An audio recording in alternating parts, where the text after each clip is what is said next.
नमस्कार, मेरा नाम है मृत्युंजय और आप देख रहे हैं अमर उजाला का स्पेशल चुनावी प्रोग्राम सत्ता का संग्राम। सत्ता का संग्राम शुरू हो चुका है उत्तर प्रदेश में और उत्तर प्रदेश के तमाम विधानसभा क्षेत्रों में जाकर हम लोगों से बात कर रहे हैं, जानने की कोशिश कर रहे हैं, समझने की कोशिश कर रहे हैं कि आखिर इस बार उत्तर प्रदेश की जनता किन मुद्दों पर अपने यहां का विधायक चुनने वाली है। इस वक्त हम मौजूद है धामपुर विधानसभा क्षेत्र में। यहां कुछ स्टूडेंट्स हमारे साथ मौजूद हैं, इनसे बात करेंगे, जानेंगे, समझेंगे कि आखिर इनके क्या मुद्दे हैं, ये किन मुद्दों पर अपने यहां विधायक चुनेंगे, इनकी क्या कुछ समस्याएं हैं, क्या इनकी मांगे हैं और क्या इन्हें यह महसूस होता है कि बहुत अच्छा काम हो रहा है एजुकेशन को लेकर, क्या इन्हें लग रहा है कि कहीं कमी चूक रही है। क्या नाम है आपका? खुशी ठाकुर। खुशी ठाकुर। खुशी, क्या मुद्दे हैं आपके विधानसभा क्षेत्र में धामपुर में महिला सुरक्षा को लेकर, शिक्षा को लेकर, क्या कुछ आप लोगों का कहना है? महिला बिल्कुल सुरक्षित नहीं है, बिल्कुल भी नहीं है, सड़क पर भी नहीं है। आप जैसे एक बार हादसा ऐसा हुआ कि मैं जा रही थी, एक लड़के ने मतलब सीटी मारी मेरी बहन को। तो जब पेपर लीक हो रहे हैं, मतलब एक व्यक्ति मेहनत कर रहा है, दिन रात मेहनत कर रहा है और पेपर लीक हो रहे हैं, पूरी जो माँ बापों की जो उम्मीद होती है ना, वो एक अपने बच्चों से होती है। तो मैं तो नहीं मान सकता, एजुकेशन भी ठीक है, मैं तो बिल्कुल नहीं मान सकती। अच्छा, जब ना लोकल एमएलए चुनने जाओगे तो ये मुद्दे दिमाग में रहेंगे जो आपने बताए हैं, पेपर लीक जैसा मुद्दा, वुमेन सेफ्टी का जो आपने कुछ एक्सपीरियंस बताया अपना, ये इसके अलावा और क्या कुछ मुद्दे हैं यहाँ पे? मेरा बस यही मुद्दा है कि लड़की चाहे घर हो या बाहर हो, कहीं भी हो, लड़की सेफ रहे। मेन बात यह है। क्या कुछ आपने यहाँ बदलते हुए देखा है अपने विधानसभा क्षेत्र में, कुछ बेहतर होते हुए देखा है? क्या आपको लग रहा है कि थोड़ा खराब रह गया, थोड़ा काम वहां अच्छा नहीं हो पाया? क्या कुछ आपकी विधायक से अपने और सरकार से मांग होगी? मेरी बस यही मांग है कि जैसे पेपर जैसे लीक होते हैं और लड़की सुरक्षित नहीं है, और जैसे आप देख लो, जैसे सड़क हो, सड़क पर गड्ढे होते हैं, एक्सीडेंट भी बहुत होते हैं। तो मैं तो इसी मांग करूंगी कि जैसे सड़क हुई या पेपर लीक के बारे में हुआ या मतलब लड़की सुरक्षित के बारे में हुआ, तो मैं इसी चीज के बारे में वो करूंगी। ठीक है।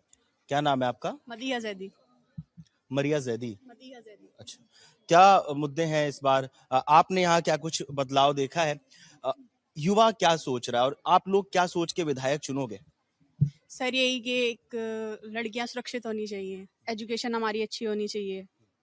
यहाँ जैसे टीचर्स हैं हमारे, बहुत अच्छे हमें मोटिवेशन देते हैं, सपोर्ट करते हैं, स्पोर्ट्स बहुत अच्छा है हमारे कॉलेज का। ओवरऑल अगर हम आपकी धामपुर की बात करें जी सर। तो धामपुर की स्थिति क्या है? धामपुर की स्थिति जैसे हमारी रोड है वो बिल्कुल बेकार है, कोई फायदा नहीं है उसका, लड़कियां यहाँ सुरक्षित नहीं है, यहाँ लड़कियों की बहुत कम सुनी जाती है। कंप्लेंट की कभी आपने? जी सर। कंप्लेंट के बाद क्या रिएक्शन आया? सर कोई रिएक्शन नहीं होता। जैसे हमारी यूनिवर्सिटी है गुरु जम्बेश्वर, हमारे रिजल्ट में दिक्कत आई थी, हमने कंप्लेन की है, कॉलेज वालों ने हमारी हेल्प किया, ईमेल किया, लेकिन वहां से कोई रिएक्शन नहीं आया। अभी जो आपके यहाँ के स्थानीय विधायक हैं, उनको आप उनका कामकाज देख के 10 में से कितने नंबर दोगी? 2 नंबर। 2 नंबर? 8 नंबर काट दिए आपने, क्यों? सर हमें कुछ ऐसा सही नहीं लगा। जैसे क्या सही नहीं लगा? जैसे यहाँ की रोड बिल्कुल बेकार है, कोई फायदा नहीं है, यहाँ बहुत सारे होते हैं, महिला यहाँ पे सुरक्षित नहीं है,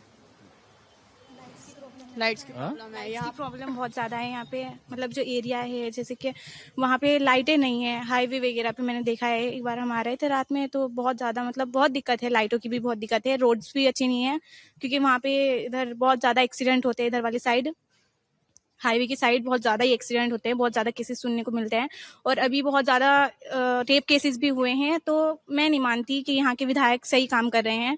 उन्हें अपना काम करने के लिए इस पर बहुत ज़्यादा गौर करनी चाहिए कि अगर लेडीज सुरक्षित है तभी तो आगे स्टडी भी अच्छे से, मतलब हमारे देश भी अच्छे से बढ़ेगा, उन्नति करेगा और स्टडी भी अच्छे से होगी सबकी, और पेपर भी लीक हो रहे हैं तो मतलब क्या ही फायदा, इतना पैसा लगाता है इंसान और स्टडी भी अच्छे से करता है, फिर उसके बाद पेपर लीक हो जाते हैं, इतने सारे केसेस हो जाते हैं और कोई कोई वो भी कर लेता है, अपनी हत्या कर लेता है, अपने मार लेता है अपने आप को, सुसाइड कर लेता है। तो वो बहुत गलत हो रहा है।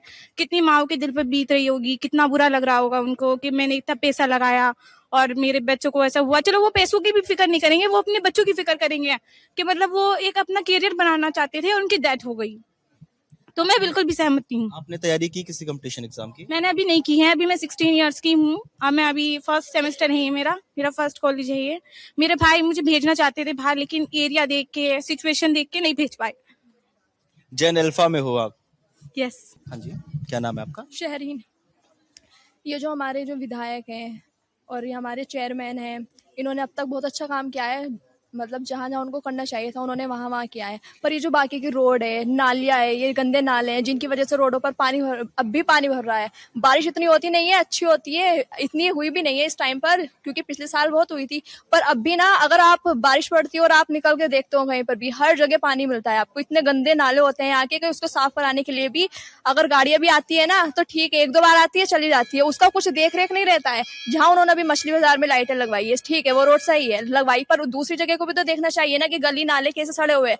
हमारी जो वो नाली है उसको 6 से 7 साल हो चुके बने हुए, वो अब तक उसकी पता है इंक्वायरी या सब कुछ करने के लिए आए हुए हैं, पर अब तक उसके ऊपर एक्शन नहीं लिया गया। एक्शन लेते हैं, पास होता है, फिर पता नहीं कहाँ गुम हो जाते हैं सब लोग। अरे अगर सब कुछ देख रेख रख रहे हैं वो, ठीक है, उनका सब कुछ अच्छा काम चल रहा है, पर दूसरी उस एरिया को, दूसरी जगह को भी तो देखना चाहिए ना। वहां के भी तो कुछ इंक्वायरी करनी चाहिए ना कि हाँ दूसरी बस्ती कैसी रह रही है, दूसरा मोहल्ला कैसे रह रहा है। एक मोहल्ले को सजा दिया, वो अच्छा नहीं होता है कि मतलब एक को सजा रहे हो, दूसरा तीसरा सब कुछ सड़भंग ऐसी रहता है। उसको भी तो मतलब उनको सोचना चाहिए कि हाँ मुझको भी हर जगह, हर गली मोहल्ले में जा करके देखना चाहिए कि कहाँ क्या परेशानी है। सबकी परेशानी, उनकी सुविधा निकालनी चाहिए उनके लिए भी कुछ अच्छा। जैसे कि अभी ये वैकेंसी निकलती है, बच्चा एग्जाम देने जाता है और ट्रेन में भी पता नहीं ये जैसे कि आजकल के माँ बाप कहते हैं कि बाहर का माहौल अच्छा नहीं है, ठीक है, उनकी सोच अच्छी है अपने बच्चों को लेकर, पर उनको इतना भरोसा होता है अपने मतलब कि बच्चों को भी होता है, उनके माँ बाप को भी होता है, जो अपने बच्चों को भरोसा करके बाहर भेज देते हैं।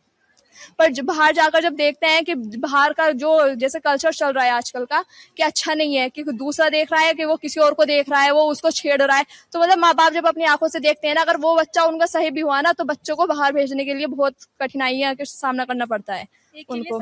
एक के लिए सबको ही भुगतना पड़ता है उनके लिए, तो उनके लिए सोचो कुछ। जैसे रेप केसेस भी होते हैं, बहुत सारे केसेस होते हैं, तो हाईलाइट किसको करते हैं? हाईलाइट उसको करते हैं जिसके साथ रेप हुआ है, उसको नहीं करते जिसने रेप किया है। उसको क्यों नहीं करते? उसको हाईलाइट करना चाहिए। उसको मुंह ढक कर लेके जाते हैं, मुंह ढक कर लेके जाते हैं ना, उसको क्यों लेके जाते हैं? उसका जब शर्म नहीं आई थी जब उसने रेप किया था?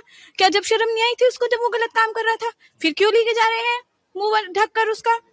ऐसा क्यों हाईलाइट करते हैं? मतलब बच्ची को बदनाम तो फिर वो हो रही है ना। ऐसा लग रहा है कि गुनाह उसने किया है, गुनाह किसी और ने नहीं किया, गुनाह उसने नहीं किया, जो सामने वाला था गुनाह उसने किया है, जिसको हाईलाइट किया गया। सभी बच्चों को उसके अंडर मतलब घर में रखना शुरू कर देते हैं, उसका बचपन, उसका सब कुछ छीना जाता है। आजकल के जो युवा हो रहे हैं, तो उसके अकॉर्डिंग तो यही हो रहा है कि एक बच्चे के साथ सबका बचपन मारा जा रहा है, कोई देख रेख नहीं हो रही है उनकी, कि अगर एक चलो ठीक है उसके साथ रेप केस हुआ, 32 लोगों ने रेप केस किया, वो बच्ची थी छोटी सी, वो भी बड़ी नहीं होती। उसने क्या ही देखा था, मतलब अपनी लाइफ में उसने कितने सपने देखे होंगे।